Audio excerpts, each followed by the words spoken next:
श्री वल्लभाधीश की जय। श्री माधवराय जी स्थापित आचार्य गृह जूनागढ़ मोटी हवेली उज्जवल आचार्य परंपरा श्री माधवराय जी महाराज ना वंशज गोस्वामी श्री पुरुषोत्तमलाल जी महाराज ना मानपत्र प्रसंग बीजो विक्रम संवत 2003 साल में जूनागढ़ मांगरोल माणावदर बाटवा सरदारगढ़ वगैरे स्थलोए पाकिस्तान परगणा थया ते वखते समाधान पंच भला कुटुंबोए पण आम जनता ने ईश्वर ने भरोसे पोताने सुजुकतु करवा पाछळ मूकी छे। पोताना घर बारनो त्याग करीने सोरठमांथी हिजरत करी हती।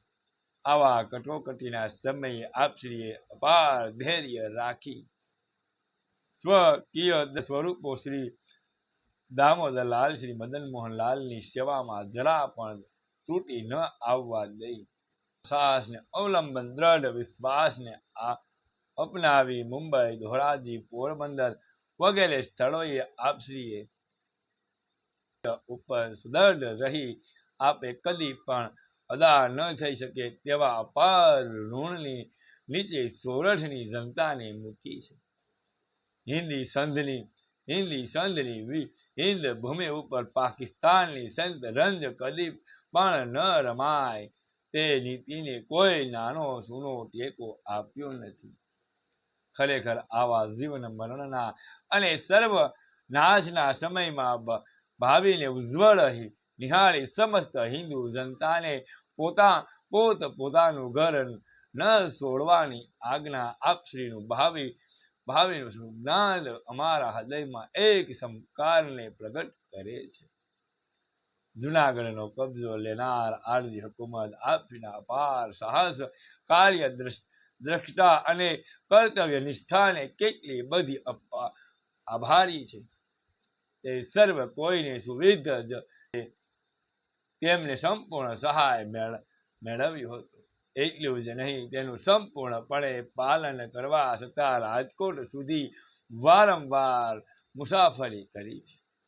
પત્ર લખી અરજી હુકુમતને જે સહાય કરી છે તે ઇતિહાસ લખે છે ત્યારે તેમાં સુવર્ણ અક્ષરથી અંકૃત થયેલ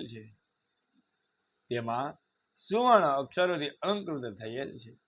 આપની સમદ્રષ્ટિ અને સદાય નિષ્પક્ષતા હોય ને જૂનાગઢના નવાબ સાહેબને પણ અનેક વખત મળી છે। પત્રો લખી તેમના ખરા કર્તવ્યનું ભાન કરાવવા જે કાંઈ કર્યું છે તે બધું હિંદભરની જનતાને સુવિધ છે।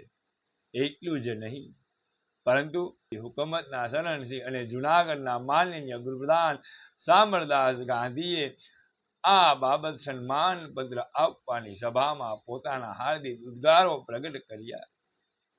તે વખતની સભામાં હાજરી આપનાર સજ્જનોના શ્રવણ પટના ધાપી ગુંજાર કરી રહ્યા છે। ગોસ્વામી શ્રી પુરુષોત્તમલાલજી મહારાજના માનપત્ર પ્રસંગ બીજો અહીંયા પૂર્ણ કરીએ છીએ। કાલે ગોસ્વામી શ્રી પુરુષોત્તમલાલજી મહારાજના માનપત્ર પ્રસંગ ત્રીજો એ આપણે કાલે જોઈશું। ઉજ્જવલ આચાર્ય પરંપરાના પ્રસંગો જાણવા માટે અમારી ચેનલ ગિરીશ પાગલાલને લાઈક શેર અને સબસ્ક્રાઈબ કરજો જેથી કરીને આપને રોજના માટે ઉજ્જવલ આચાર્ય પરંપરાના પ્રસંગો મળતા રહે।